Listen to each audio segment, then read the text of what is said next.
Hello बच्चों, let's read this given question. So the given question says that 2 point charges minus q and q by 2 are situated at origin and at point a, 0, 0 respectively. The point along the x-axis where the electric field vanishes is. तो देखिए बच्चों, question में हमें क्या बोला गया है कि हमारे पास दो पॉइंट चार्जेस है minus q and q by 2 और ये क्या है, एक ओरिजिन पे सिचुएटेड है और दूसरा है एट ए डिस्टेंस a, 0, 0 मतलब एक्स एक्सिस पे ही वो लाई कर रहा है क्योंकि y कोऑर्डिनेट और z कोऑर्डिनेट यहाँ पे 0 है। अब हमसे बोला गया है कि मुझे एक ऐसा पॉइंट चाहिए एक्स एक्सिस पे जहां पे इलेक्ट्रिक फील्ड की वैल्यू क्या हो, 0 हो। तो इस क्वेश्चन को सॉल्व करने के लिए मेरा की कंसेप्ट क्या रहेगा? Key concept to solve this question is key concept to solve this question is electric field का फॉर्मूला वो क्या होता है, E is equals to K Q by R square. K क्या है, हमारा कांस्टेंट है। क्यू क्या है, के is a Coulomb's constant. Q क्या रिप्रेजेंट कर रहा है, चार्ज, और आर क्या रिप्रेजेंट कर रहा है, डिस्टेंस को। और इस क्वेश्चन को सॉल्व करने के लिए हमारे पास 4 ऑप्शंस भी गिवन है। Option A x is equals to a by root 2, option B x is equals to root two into a, option C x is equals to root 2a divided by root 2 minus 1, option D x is equals to root 2a divided by root 2 plus 1। तो अब हमें क्या करना है, इसकी concept का use करते हुए करेक्ट आंसर फाइंड आउट करना है। अब देखिए, सबसे पहले फिगर बना लेते हैं to make the things clear. हमें क्या बोला गया है कि जो माइनस क्यू चार्ज है वो कहाँ पे है, ओरिजिन पे। तो इसके कोऑर्डिनेट्स क्या जाएंगे, 0, 0, 0। अब यहाँ से a डिस्टेंस की दूरी पे मेरा दूसरा चार्ज है और वो है q बाय 2। तो मतलब पूरा जो ये है distance between this two charges वो क्या हो गया, a हो गया है। तो ये पूरा डिस्टेंस क्या हो गया, मेरा a हो गया है। ठीक है। अब यहाँ पे मुझे बोला है कि एक ऐसा पॉइंट चाहिए एक्स एक्सिस पे जहां पे इलेक्ट्रिक फील्ड 0 हो। तो अब देखिए, ये चार्ज क्या है, नेगेटिव चार्ज है। मतलब इस वजह से जो इलेक्ट्रिक फील्ड रहेगी उसकी डायरेक्शन इधर रहेगी, और ये जो चार्ज है ये पॉजिटिव है। तो यहाँ पर भी इलेक्ट्रिक फील्ड की डायरेक्शन क्या रहेगी, कुछ इस तरीके से रहेगी। क्योंकि माइनस क्यू मतलब क्या होता है, the direction of electric field coming towards that charge, और प्लस मतलब पॉजिटिव चार्ज मतलब going away from that charge. तो क्योंकि यहाँ पे दोनों इलेक्ट्रिक फील्ड इस तरीके से एक्ट करेंगे, मतलब इन दिस डायरेक्शन, तो ऑफ कोर्स इस तरफ तो कोई ऐसा पॉइंट नहीं रहेगा जहां पे इलेक्ट्रिक फील्ड की वैल्यू 0 हो।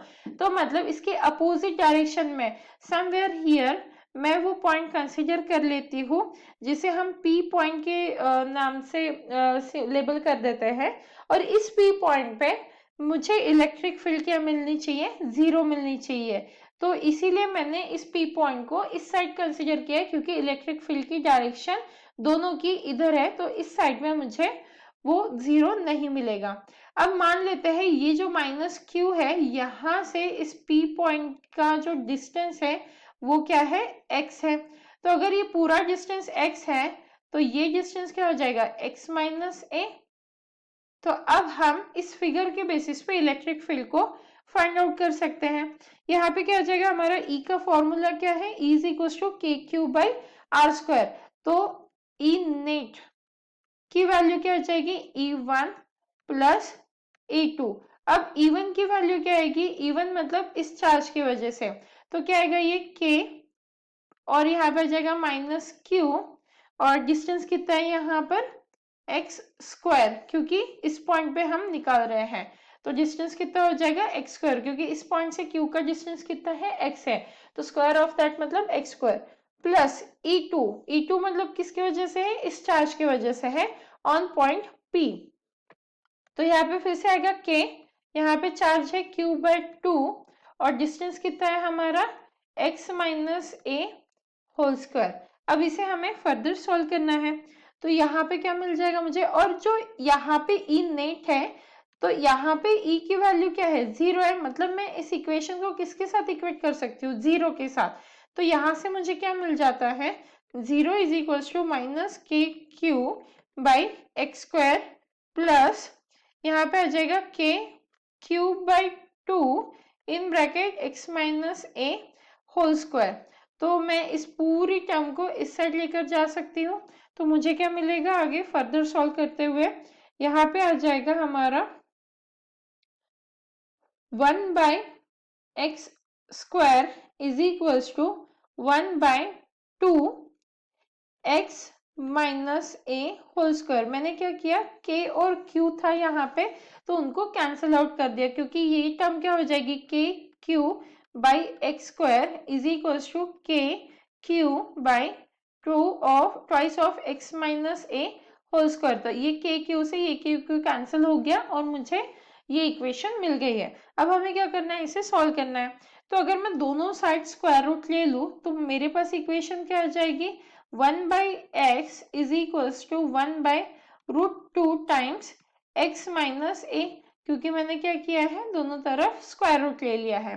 तो अब यहाँ से मुझे क्या करना है, x की वैल्यू फाइंड आउट करनी है, क्योंकि क्वेश्चन में वही बोला है कि वो डिस्टेंस कितना दूरी पे होना चाहिए। वो जो पॉइंट है जहाँ पे इलेक्ट्रिक फील्ड की वैल्यू 0 है, वो P पॉइंट कितने डिस्टेंस पे, मतलब कितनी दूरी पे होनी चाहिए। तो अब क्या करेंगे, हम इसे क्रॉस मल्टीप्लाई करेंगे तो आ जाएगा हमारे पास x is equals to √2 times of x minus A. तो अगर यहाँ से हम सॉल्व करते हैं तो x इज इक्वल्स टू क्या आ जाएगा, √2x माइनस √2 टाइम्स ऑफ ए।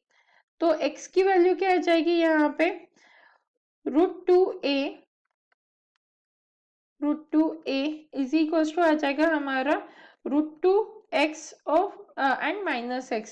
तो यहाँ से हम x को कॉमन ले लेते हैं तो √2 माइनस 1 आ जाएगा मल्टीप्लाई विथ x, और ये किसके इक्वल है, √2a के। अब मुझे क्या फाइंड आउट करना है, x की वैल्यू। तो x इज इक्वल्स टू आ जाएगा √2a डिवाइडेड बाय, यहाँ पे आ जाएगा √2 माइनस 1। तो ये आ गई हमारी x की वैल्यू, मतलब ऐसा डिस्टेंस जहां पे इलेक्ट्रिक फील्ड की वैल्यू क्या रहेगी, 0 रहेगी। तो हमारा कौन सा ऑप्शन मैच कर रहा है, ऑप्शन सी।